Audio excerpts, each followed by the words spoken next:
Hi viewers, welcome to our channel. ప్రస్తుతం మనతో పాటు దాము బాలాజీ గారు సీనియర్ జర్నలిస్ట్ ఉన్నారు. వారితో ఒకసారి మాట్లాడదాం.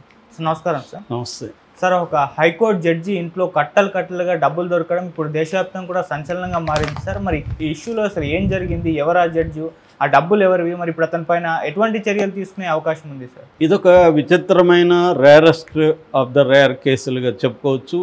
అంటే కంచె చేను మేస్తుంది అంటారు కదా, అలాగా కంచెలాగా సమాజానికి పనిచేయాల్సిన జడ్జెస్ కావచ్చు, న్యాయ వ్యవస్థ కావచ్చు, వాళ్ళే కరప్ట్కి గురైతే ఇంకా ఎవరిని నమ్మాలి? మనకి చిట్ట చివరి ప్రజలకి ఒక భరోసా కోర్టు కన్నా పోవచ్చు మనం అన్న ఇది ఉంది. మొత్తంగా ప్రజాస్వామ్యంలో ఇవాళ అన్ని వ్యవస్థలు కూడా అధికార పక్షం కంట్రోల్లో ఉంటే కొంతవరకు న్యాయ వ్యవస్థ మాత్రమే కొంత మేరకి ఇండిపెండెంట్గా వ్యవహరిస్తుంది.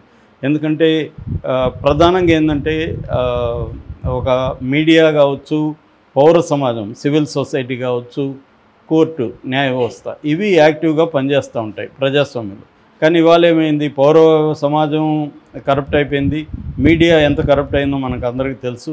ఇంకా మిగిలింది ఇదొకటే న్యాయ వ్యవస్థ. న్యాయ వ్యవస్థ ఎంతో కొంత ఉంది. అలాంటిది ఇటువంటి కేసు చూసినప్పుడు అందరికి కూడా న్యాయ వ్యవస్థ మీద నమ్మకాలు అనేవి పోతాయి. సో ఏం జరిగింది అంటే, ఒక హైకోర్టు జడ్జి ఇంట్లో నోట్ల కట్టలు బయటకు వచ్చాయి. దీని ఒకటి నోట్ల కట్టలు బయటకు రావడం ఒక సంచలనం అయితే, దీన్ని ఎలా డీల్ చేస్తున్నారనేది ఇంకొక షాక్గా మనం చెప్పుకోవచ్చు. సో ముందు అసలు ఏం జరిగిందో చూద్దాం, దాని తర్వాత ఎలా డీల్ చేస్తున్నారో చూద్దాం. సో ఇదేంటంటే ఢిల్లీ హైకోర్టులో judge, second senior most judge ఆయన యశ్వంత్ వర్మ ఆయన పేరు. ఆయన 2021లో అలహాబాద్ నుంచి ఢిల్లీ హైకోర్టుకి ట్రాన్స్ఫర్ అయ్యాడు.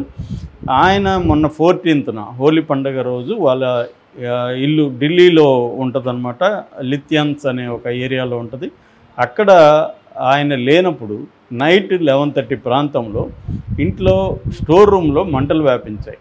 అక్కడ పక్కన ఉన్న బంధువులు వాళ్ళు ఎవరో ఇమీడియట్గా పోలీసులకి, తర్వాత ఫైర్ డిపార్ట్మెంట్కి ఫోన్లు చేశారు. ఫైర్ డిపార్ట్మెంట్ వచ్చి మంటలు ఆర్పేశారు.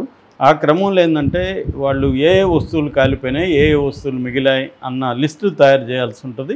అలా తయారు చేసే క్రమంలో వాళ్ళకి 2 రూమ్లో పెద్ద ఎత్తున డబ్బుల కట్టలు కనిపించాయి.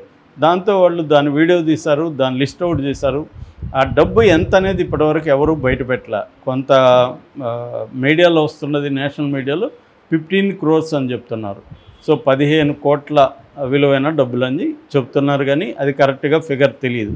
ఏదేమైనా కొన్ని కోట్లు అయితే అక్కడ బయటపడింది. దాంతో వాళ్ళు పై అధికారులకు, ఫైర్ చీఫ్ ఉంటారు, వాళ్ళకి చెప్పారన్నమాట. అతుల్ గార్గ్ అని ఆయనకి చెప్పారు. ఆయన ఇమీడియట్గా దాన్ని గవర్నమెంట్లో పై అధికారులకు తీసుకెళ్లారు. అక్కడి నుంచి జడ్జి మామూలుగా ఏంటంటే జడ్జి ఇలాంటివి జరిగినప్పుడు జడ్జి ఇంట్లో పోలీసులు కేసు పెట్టడం అవన్నీ చేయలేరు. ఎందుకంటే వాళ్ళకి ప్రత్యేక చట్టాలు ఉంటాయి, జడ్జెస్కి వాళ్ళకి ప్రత్యేక ప్రొటెక్షన్ ఉంటుంది. అందుకని supreme court chief justice Sanjiv Khanna దృష్టికి తీసుకెళ్లారు.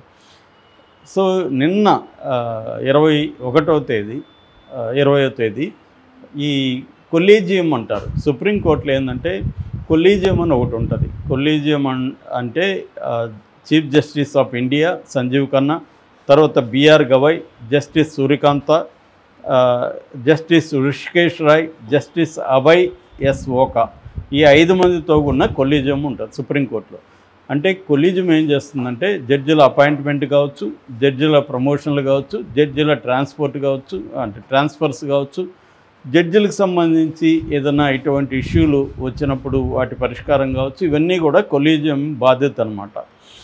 సో ఇప్పుడు ఈ నోట్ల కట్టలు బయటపడింది కాబట్టి ఈ సమావేశం ఏర్పాటు చేసి ఆయన వివరణ అడిగినట్టుగా ఉన్నారు. అది కూడా బయటికి రాలేదు. ఆయన వివరణ అడిగారా, ఆయన ఏం చెప్పాడు, ఆ డబ్బులు తందే అని చెప్పాడా, లేకపోతే ఎవరైనా ప్లాంట్ చేసి కావాలని నిప్పు పెట్టించి ఇలా ఆయన లేనప్పుడు ఇలా బయటకు వచ్చినట్టుగా ఆయన మీద ఏమన్నా చేశారా, లేకపోతే ఆయన డబ్బులే ఏమన్నా ఆయన డబ్బులే సొంత డబ్బులు, అంటే ఎటువంటి కరప్షన్ లేని డబ్బులా, అవి కరప్షన్ ఎవరైనా కరప్షన్తో ఇచ్చిన డబ్బులా? ఎందుకంటే ఆయన దగ్గర ఇప్పుడు ప్రధానంగా కేసులు ఐటీ సేల్స్ కేసులు, సేల్స్ ఐటీ కేసులు, అంటే సేల్స్ ట్యాక్స్, తర్వాత జిఎస్టీ ట్యాక్స్, కొన్ని కంపెనీ కేసులు ఉన్న ధర్మాసనానికి హెడ్గా ఆయన ఉంటున్నాడు.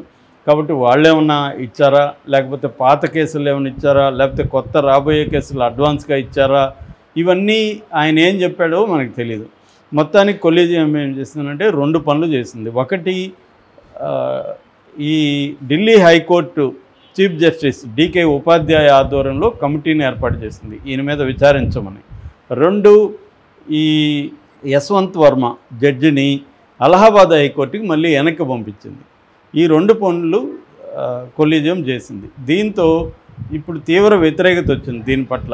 ఒకటి, అలహాబాద్ హైకోర్టులో అక్కడున్న బార్ కౌన్సిల్ చాలా తీవ్రంగా పదజాలంతో సుప్రీంకోర్టు చీఫ్ జస్టిస్కి లేఖ రాశారు. ఏమంటే, ఇక్కడ అలహాబాద్ హైకోర్టు అనేది డస్ట్బిన్ కాదు, ఇది కచ్చడా కాదు, మీ చెత్తని ఇక్కడే తీసుకొచ్చి ఎందుకు వేస్తున్నారు, అది చెత్త అంటే ఒక కరప్టెడ్ జడ్జిని మాకెందుకు పంపిస్తూ ఉన్నారు అని వాళ్ళు, మేము ఆయన్ని వస్తే మేము ఒప్పుకోము, మేము ఆందోళనకు దిగుతామని వాళ్ళు సీరియస్గా హెచ్చరిస్తూ రాశారు. ఇది చరిత్రలో ఎప్పుడూ లేదు ఇలాగా. అంటే ఒక సుప్రీంకోర్టు కొలీజియం నిర్ణయాన్ని ఒక హైకోర్టు బార్ కౌన్సిల్ ఇంత సీరియస్గా వ్యతిరేకించడం అనేది ఫస్ట్ టైం అని చెప్తున్నారు. సో దాంతో కొలీజియం ఏం చేస్తున్నా అంటే సుప్రీంకోర్టు ఒక స్టేట్మెంట్ ఇచ్చింది, ఈ ట్రాన్స్ఫర్కి ఈ కేసుకు సంబంధం లేదని. అది ఇంకా విచిత్రంగా ఉంది. ఇప్పుడే ఎందుకు ట్రాన్స్ఫర్ చేశారు? అంటే వాళ్ళు ఈ కేసుకు సంబంధం లేకపోతే, సంబంధం ఉండి ట్రాన్స్ఫర్ చేయడం అంటే అర్థం చేసుకోవచ్చు. ఎందుకంటే ఆయన మీద విచారణ జరిగినప్పుడు ఆయన ఇదే కోర్టులో ఉంటే విచారణ సవ్యంగా జరగదు కాబట్టి ట్రాన్స్ఫర్ చేశారంటే మనకు అర్థమవుతుంది. కానీ ట్రాన్స్ఫర్కి కేసుకు సంబంధం లేదనడం ఇంకొద్దిగా విచిత్రంగా ఉంది. సో ఇప్పుడు అందరికీ వచ్చే డౌట్ ఏంటంటే, మామూలుగా అయితే డబ్బులు నీ దగ్గర నా దగ్గర దొరికాయనుకో, ఇమీడియట్గా ఎవరు వస్తారు? ఐటీ డిపార్ట్మెంట్ వస్తుంది, ఈడీ ఎంటర్ అవుతుంది, ఈ డబ్బులు ఎక్కడి నుంచి, హవాలా ఏమన్నా ఉందా అని ఈడీ వాళ్ళు ఎంటర్ అవుతారు, మామూలుగా పోలీసులు కూడా ఎంటర్ అవుతారు. ఇవేవి జరగలేదు. ఈ జడ్జికి ఈడీ రాలేదు, ఐటీ రాలేదు, ఊరు రాలేదు. అసలు గవర్నమెంట్ జోక్యం చేసుకోవట్లేదు. నిన్న రాజ్యసభలో మాత్రం చర్చకు వచ్చింది. సో అసలు చాలామందికి వచ్చే డౌట్ ఏంటంటే, ఒక జడ్జి కరప్ట్ అయితే ఆ జడ్జి మీద ఎవరు చర్య తీసుకోవాలి అనుకున్నప్పుడు మనకేంటంటే, రాజ్యాంగం న్యాయ వ్యవస్థకి కొన్ని భద్రతా పరమైన విషయాల్ని కల్పించింది. మనకి ఆర్టికల్ 124(4) సుప్రీంకోర్టు జడ్జెస్కి భద్రత ఉంటుంది. అట్లాగే 218 ఆర్టికల్ 218 అది హైకోర్టు జడ్జెస్కి భద్రత కల్పిస్తుంది. ఎవరైనా ఇట్లా ఉన్నప్పుడు ప్రభుత్వం దాని మీద ఇమ్మీడియట్గా చర్య తీసుకోకూడదు, పోలీసులు ఎఫ్ఐఆర్ చేయడం అనేది జరగదు. ముందేం చేయాలంటే, అక్కడ internal in home enquiry mechanism అంటారు. 1999లో ఈ రూల్స్ వచ్చాయి. ఈ సుప్రీంకోర్టులో ఇన్ హోమ్ ఎంక్వైరీ మెకానిజం ప్రకారం కొలీజియం దాన్ని విచారించాలి. కొలీజియం కమిటీ వేయచ్చు, ఒక హైకోర్టు జడ్జెస్తో కావచ్చు, సుప్రీంకోర్టు జడ్జెస్తో కావచ్చు, దాని మీద కమిటీ వేయచ్చు. కమిటీ వేసి ముందు అయినాక అప్పుడు కొలీజియం ఏం చెప్తుందంటే, ఇతను దోషాన్ని కానీ వాళ్ళు నిర్ణయించుకుంటే అప్పుడు అతన్ని రిజైన్ చేయమంటారు. రిజైన్ కానీ చేయకపోతే అప్పుడేం చేస్తారంటే, సుప్రీంకోర్టు ఒక చట్టం ఉందన్నమాట, జడ్జెస్ ఎంక్వైరీ యాక్ట్ అని 1968 చట్టం ఉంది. ఈ చట్టం ప్రకారం పార్లమెంట్కి రికమెండ్ చేస్తారు, ఇతన్ని అభిశంసన చేయండి అంటే ఇంపీచ్మెంట్ పెట్టండి అని. అప్పుడు పార్లమెంట్ ఏం చేస్తుంది, మినిమం 100 మంది లోక్సభ సభ్యులు, ఒక 50 మంది రాజ్యసభ సభ్యుల సంతకాలతో ఒక మోషన్ని ప్రవేశపెడతారు, తీర్మానాన్ని ప్రవేశపెడతారు. ఈ తీర్మానంలో స్పెషల్ మెజారిటీ అవసరం దాన్ని ఓకే చేయాలంటే. దీని తర్వాత మళ్ళీ ఒక పార్లమెంటరీ కమిటీ కూడా వేసే అవకాశం ఉంది. దాని తర్వాత ప్రెసిడెంట్కి వెళ్తుంది. ప్రెసిడెంట్ ఓకే చేసినాక ఇతన్ని ఉద్యోగంలో తీసేస్తారు. ఇంత ప్రాసెస్ ఉంటుంది. ఇప్పటి వరకు ఇండియాలో ఏ జడ్జి మీద కూడా ఇలా జరగలేదు. 1991-93లో జస్టిస్ వి రామస్వామి అనే ఆయన మీద ఆల్మోస్ట్ మోషన్ పెట్టాలని ట్రై చేశారు. కానీ అప్పుడు సౌత్ నార్త్ డివైడ్ వచ్చేసి గొడవలు వచ్చాయి, దాంతో దాన్ని ఆపేశారు. ఇప్పటి వరకు ఏ జడ్జి మీద కూడా పార్లమెంట్లో ఇలాంటి అవిశ్వాసం అనేది పెట్టలేదు, ఇంపీచ్మెంట్ అనేది జరగలేదు. మరి ఈయన మీద జరుగుతుందా లేదు చూడాలి. సో ఇప్పుడు ఏంటంటే, పారదర్శకంగా లేదు, ఈ కొలీజియం అనేది పారదర్శకంగా లేదు అని సీనియర్ అడ్వకేట్స్ కపిల్ సిబాల్, ఆయన సుప్రీంకోర్టు బార్ కౌన్సిల్ అధ్యక్షుడు, అట్లాగే వికాస్ సింగ్, ఇందిరా జైసింగ్, ఇట్లాంటి రాకేష్ ద్వివేది ఇట్లాంటి అనేక మంది సీనియర్ మోస్ట్ అడ్వకేట్స్ తీవ్రంగా విమర్శిస్తున్నారు. అంటే ఒక పారదర్శకత లేదు జడ్జెస్ మీద.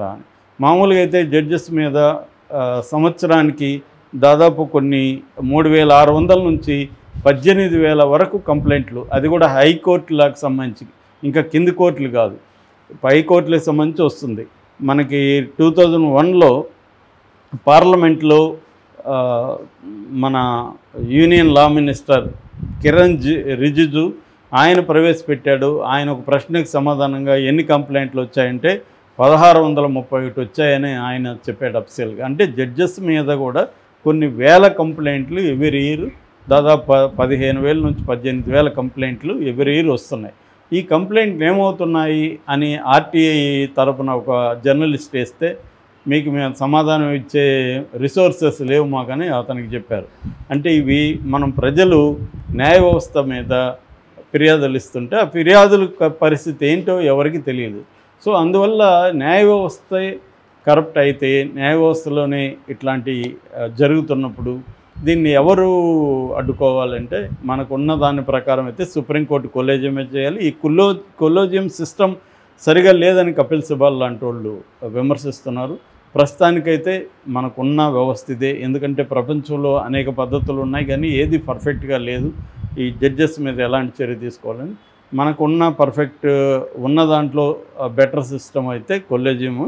ఈ కొలేజియం ఇప్పుడు ఈయన మీద ఏం చర్య తీసుకుంటుంది అనేది తెలీదు. మధ్యలో ఇంకొక పరిణామం కూడా చోటు చేసుకున్నది. ఈ ఫైర్ చీఫ్ ఎవరైతే ఉన్నారో, ఫైర్ డిపార్ట్మెంట్ అతుల్ గారు, ఆయన అసలు డబ్బే దొరకలేదని ఒక స్టేట్మెంట్ ఇచ్చాడని పీటీఐ వార్తా సంస్థ అనౌన్స్ చేసింది. దాంతో అన్ని పేపర్లు, మీడియా దాన్నే క్యారీ చేశాయి, అసలు డబ్బులే దొరకలేదని. మరి డబ్బులే లేదు దొరకపోతే ఈ డ్రామా అంతా ఎందుకు? మళ్ళీ ఆయనే ఖండించాడు. ఇది నేను అలా చెప్పలేదు, నేను డబ్బులు దొరకలేదని, దొరికిందని ఏమీ నేను కన్ఫర్మ్ చేయలేదని ఆయన చెప్పాడు. సో అసలు డబ్బులు దొరికిందా లేదా, దొరకపోతే ఈ డ్రామా అవసరం లేదు, కొలేజియం ఫార్మేషన్ అవసరం లేదు, మీటింగ్ అవసరం లేదు, డబ్బులు దొరికిందని మనం నమ్మే అవకాశం ఉంది. సో డబ్బులు దొరికితే ఆ డబ్బులు ఎవరిదనేది తేల్చాలి. ఇప్పటివరకు అయితే పబ్లిక్గా ఏ రకంగా అసలు ఆ డబ్బులు